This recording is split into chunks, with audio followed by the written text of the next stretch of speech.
कता हिँडिस् माथि कहाँ चन्द्रगिरी केबल कार भन्छ सानो कता हिँड्नु जाऊ ल वेलकम टु चन्द्रगिरी केबल मैले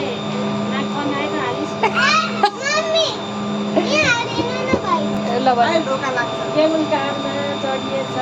घुम्न आइएछ रूपन्देही सैना महिना रूपन्देहीबाट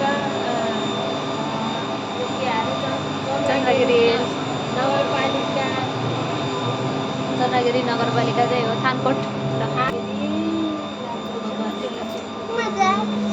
नानु छ्यानीले कसो गरिछन् चन्द्रगिरी चन्द्रगिरी केबल कार यो धर ऊ आके काठमाडौँको भ्यू देख तिम्रो पनि भ्यू देखाइदिन्छु ल सबै मिली सानो बोल न कहाँ आइछिन् नि कमक्क भरिछन्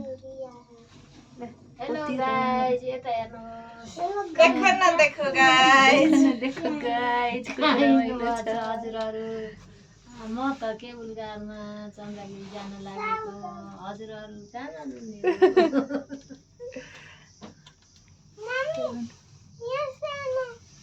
ल्याउँछ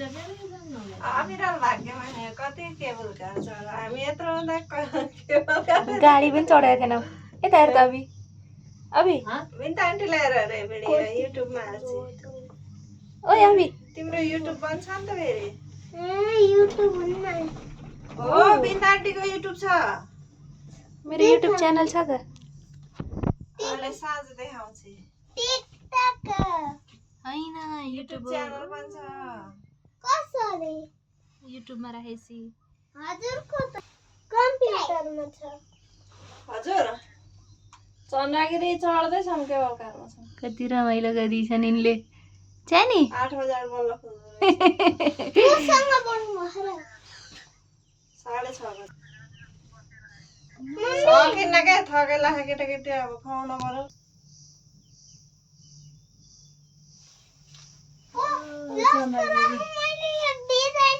देवी देवताले सधैँ बोलाइराखुन् बालेश्वर महादेव बालेश्वर हो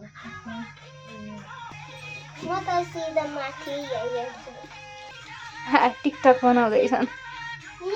च्यानी डराइन जस्तो छ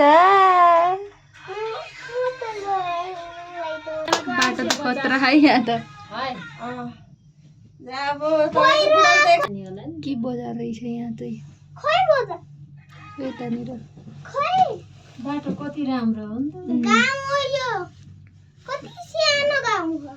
कति सानो गाउँ छ जङ्गल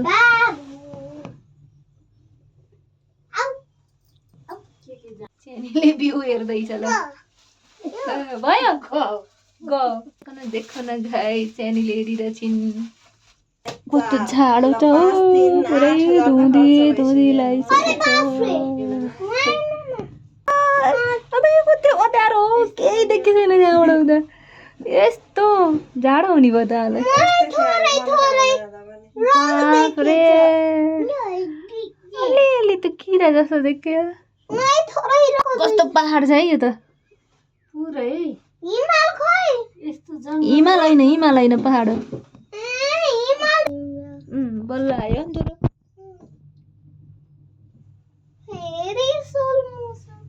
सोलो मोसन हुन्छ क्या नि जङ्गलमा देवताहरू देउताहरू उसमै बस्छन् कि डाँडा डाँडा बस्छन् राजाहरू पनि डाँडा देवता पनि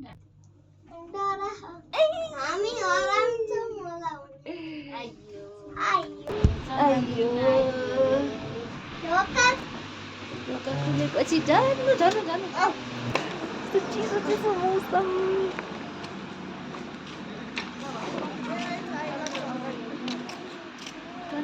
चन्द्रगिरी मम्मी जाडो भयो के गरेको त्यस्तो ए माइक्रो पनि त आउने रहेछ नि मन्दिर वहाँ चिसो छ मौसम